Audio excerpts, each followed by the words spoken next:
Hello friends, welcome back to my channel. இன்றைக்கி நம்ம கிச்சனில் பார்க்க போகிறது ஒரு ஸ்நாக்ஸ் ரெசிபி தான் பார்க்க போகிறோம். ஆமாங்க, எல்லாருக்கும் ரொம்ப பிடிச்சமான ஒரு ரெசிபி தான். பணியாரம் எப்படி செய்கிறதுன்னு பார்க்கலாம். வெல்லம் போட்டு இந்த பணியாரம் எப்படி செய்கிறதுன்னு நம்ம பார்க்கலாம். இதோட டேஸ்ட்டு ரொம்ப சூப்பராக இருக்கும். செய்கிறது ரொம்ப சிம்பிள் தான். இதில் அரிசி ஊற வைக்கிற டைம் மட்டும் தான் உங்களுக்கு டைம் எடுக்கும். இந்த பணியாரம் நீங்கள் ஈவினிங் ஸ்நாக்ஸுக்கு மட்டும் இல்லைங்க, மார்னிங் நீங்கள் டிஃபனுக்கு கூட இது செஞ்சு சாப்பிட்லாம். கண்டிப்பாக இது எல்லாருக்கும் பிடிக்கும். இது நம்ம கொஞ்சமாக சோடா உப்பு சேர்க்குறதுனால நல்லா உங்களுக்கு சாஃப்டாக நல்லா பொங்கி வரும். அதே சமயத்தில் வெளியிலும் நல்ல முறுமுறுப்பாக சூப்பராக இருக்கும் இந்த பணியாரம். இப்போ வாங்க இந்த பணியாரம் எப்படி செய்கிறதுன்னு பார்க்கலாம். நான் 2 டம்ளர் பச்சரிசியை நைட்டு ஃபுல்லாக ஊற வச்சு எடுத்திருந்தேன். நீங்கள் 4லேருந்து 5 மணி நேரம் கூட ஊற வச்சு எடுத்துக்கலாம். இப்போ இதை நம்ம ஒரு மிக்ஸி ஜாருக்கு மாற்றிக்கலாம். இப்போ மிக்ஸி ஜாருக்கு மாற்றிட்டு ஒரு 1/2 டம்ளர் அளவுக்கு தண்ணி சேர்த்துக்கோங்க.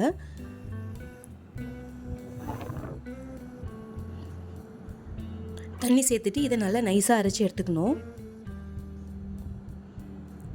உங்களுக்கு எவ்வளோ தண்ணி தேவைப்படுதோ அந்தளவுக்கு ஊற்றிக்கோங்க.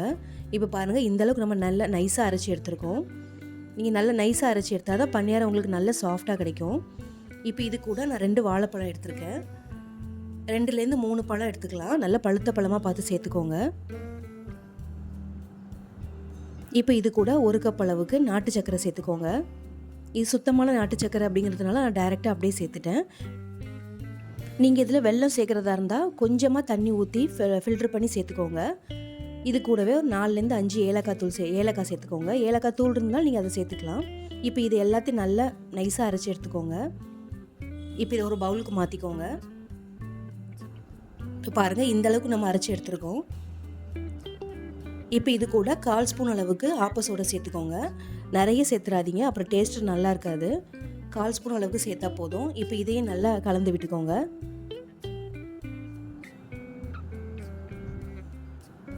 இப்போ இதை நல்லா கலந்து விட்டுட்டு ஒரு 1/2 மணி நேரம் மட்டும் இதை ஊற விட்டுருங்க. ரொம்ப நேரம் ஊற வைக்க வேண்டாம், ஒரு 1/2 மணி நேரம் மட்டும் வச்சா போதும். இப்போ பாருங்கள், ஒரு 1/2 மணி நேரம் ஆயிடுச்சு. இப்போ உங்களுக்கு லைட்டாக பொங்கி வந்திருக்கும். நம்ம என்ன சோடா மாவு சேர்த்துருக்கிறதுனால லைட்டாக பொங்கி வரும். இப்போ இதை மறுபடியும் நல்லா அடித்து கலந்து விட்டுக்கோங்க.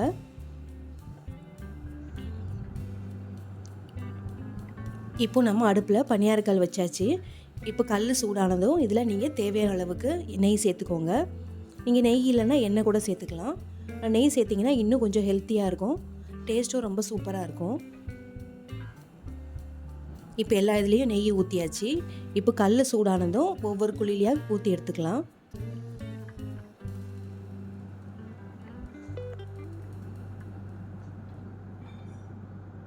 சின்ன கரண்டியில் 1 கரண்டி அளவுக்கு ஊற்றிக்கோங்க. அப்போ தான் கரெக்டாக வரும்.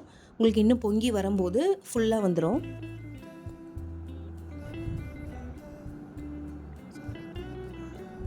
இப்போ இதுக்கு மேலே இன்னும் கொஞ்சமாக நெய் சேர்த்துக்கோங்க.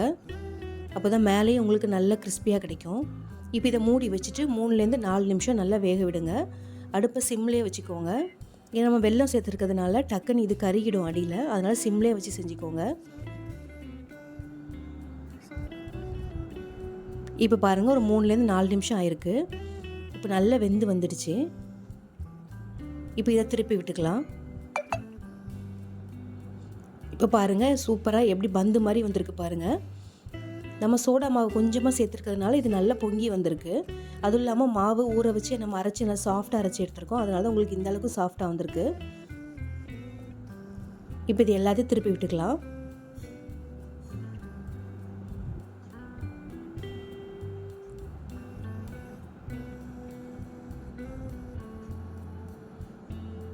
இப்போ இதை திருப்பி விட்டுட்டு மறுபடியும் ஒரு 3 நிமிஷம் வேக விட்டுக்கோங்க. நீங்கள் இது சிம்லேயே நல்லா வேக வச்சாதான் உங்களுக்கு உள்ளே நல்லா வெந்து வரும். இல்லைனா உள்ளே மாவாக இருக்கும். வெளியில் இந்த மாதிரி கிறிஸ்பியாக இருக்கும், உள்ளே மாவாக கிடையிருக்கும். அதனால் கொஞ்சம் சிம்லேயே வச்சு வேக வச்சுக்கோங்க. இப்போ பாருங்கள், நல்லா வெந்து வந்துடுச்சு. மாவு கரண்டியில் ஒட்டவே இல்லை.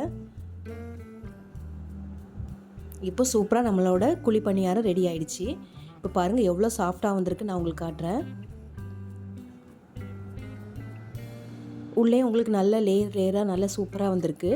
இது சாப்பிட்றதுக்கும் ரொம்ப டேஸ்ட்டாக இருக்குங்க. கண்டிப்பாக அதை நீங்கள் ட்ரை பண்ணி பாருங்கள். என்னோடய சேனலை சப்ஸ்கிரைப் பண்ணாதவங்க மறக்காமல் சப்ஸ்கிரைப் பண்ணிக்கோங்க. தேங்க்ஸ் ஃபார் வாட்சிங்.